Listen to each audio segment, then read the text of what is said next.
हमारे साथ अभी मौजूद हैं, मेहमान मौजूद हैं नकवी साहब, उनको साथ शामिल बहस करेंगे और तमाम तर बातें जो खास तौर पे अभी ब्रिगेडियर साहब ने भी उजागर की, उससे पहले ब्रिगेडियर नादिर मीर साहब ने भी की, उनके ऊपर थोड़ा सा तजिया लेंगे हम नकवी साहब का भी। नकवी साहब, अभी एक तो साइड पे तो सीज फायर है ईरान और अमेरिका की तरफ से, लेकिन मुज़ाकरात का अमल फिर भी जारी है और मुज़ाकरात में अभी यहाँ पर इस्लामाबाद में तेजी पहले से ही थी, लेकिन अभी ईरान आपको मुस्तहकम नजर आ रहा होगा, मुख्तलिफ ममालिक में घूमता हुआ नजर आ रहा है और वहां पर उसको खुशामदीद भी किया जा रहा है, लेकिन अमेरिका की तरफ से इस मामले में खामोशी नजर क्यों आ रही है, आप क्या समझते हैं? अच्छा, दो चीजें आपको फौरी तौर पर, दो चीजें इंतहाई वाज़ेह की नजर दिखाई देंगी। दो डेवलपमेंट है, मेजर डेवलपमेंट इन मुज़ाकरात के दौरान। एक है अमेरिका का इन मुज़ाकरात से बतदरीज दूरी इख्तियार करना, और दूसरी तरफ ईरान का अरब ममालिक में असर रसूख और एतमाद साजी में इजाफा, जिसकी एक बहुत खूबसूरत मिसाल ईरानी ज़ायरीन, हज ज़ायरीन का, हुज्जाज इकराम का जो पहला बैच पहुंचा है सऊदी अरब, आप अगर उनकी रिसेप्शन देखें सऊदी हुकाम की तरफ से, तो वो इंतहाई खुशाइन, खूबसूरत और दोनों मुल्कों के दरमियान पाया जाने वाले एतमाद, रवादारी और मोहब्बत की एक निशानी के तौर पर देखा जा रहा है। इसी तरह आप देखें कि ईरान की ओमान के साथ वारदकारी इस पूरे मामले के दौरान और इन मुज़ाकरात के दौरान, वो उसमें इंतहाई मस्बत एक पेशरफ दिखाई देती है, जबकि दूसरी तरफ अमरीका बतदरीज मामला को बिगाड़ने और एतमाद को ठेस पहुंचाने की रवश इख्तियार किए हुए है। इन तमाम मामलों में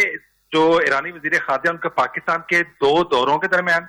एक दिन में, बल्कि 2 दिन में, जब 2 दफा वो आए, फिर गए, फिर सऊदी अरब गए, फिर ओमान गए, कतर गए, उसके बाद वापसी पे मॉस्को गए। उस दौरान देखें कि जो अमेरिका की तरफ से तमाम मामलात में दूरी इख्तियार की गई और उनकी तरफ से एक जो से जिद बनाई गई है कि भाई ईरान जो है वो अपने यूरेनियम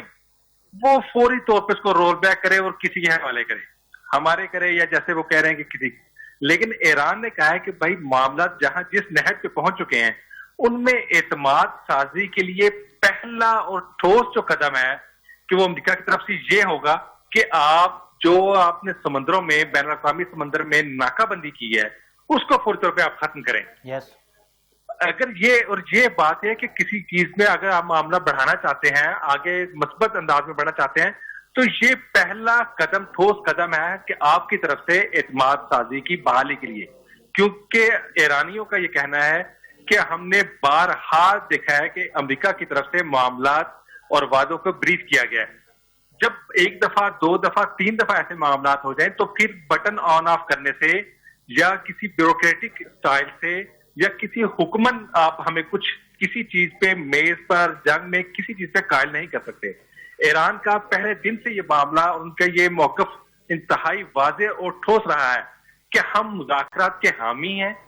मुज़ाकरात चाहते हैं, अमन खित्ते में चाहते हैं, लेकिन हमसे जो भी बात की जाएगी वो हमसे बराबरी की सतह पर हमारी इज्जत नफ्स को बरकरार रखते हुए की जाएगी, ना कि हमें हुक्मन या हमसे कोई तहकमाना अंदाज में कोई बात बनवाई जाए।